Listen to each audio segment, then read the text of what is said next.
last year, a different group called the Article 5 Project gained traction. Texas Governor Greg Abbott is one of the forces behind that. And it has the same goal, which is to limit the power of the executive, but to do so with a constitutional amendment ratified by the state legislatures.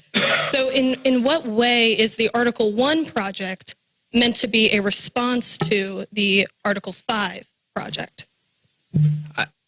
Speaking for myself, I can say not at all. It's not a response to anything other than the Constitution itself and the fact that we've deviated from it substantially over the last century, mostly over the last 80 years. I think that if we followed the Constitution as it's set up, it would help us restore what needs to be restored.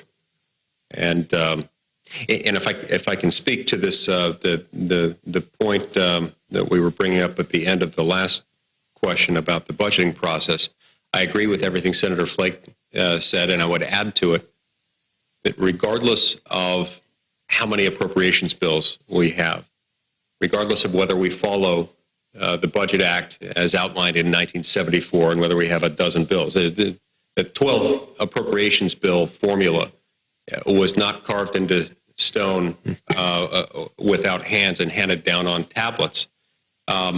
There's nothing magical about the number 12.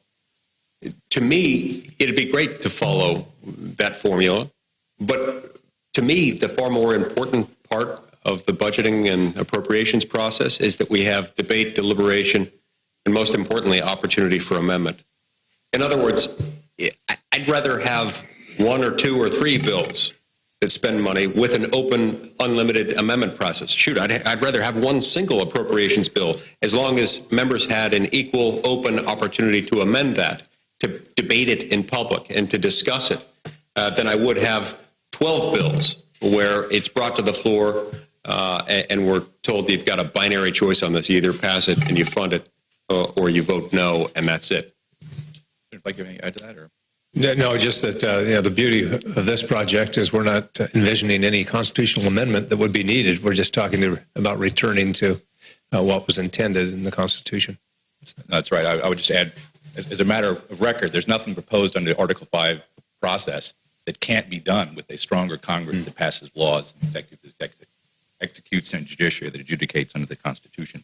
Thank you, gentlemen. We're going to turn this over to Jim Capretta, who's going to organize our first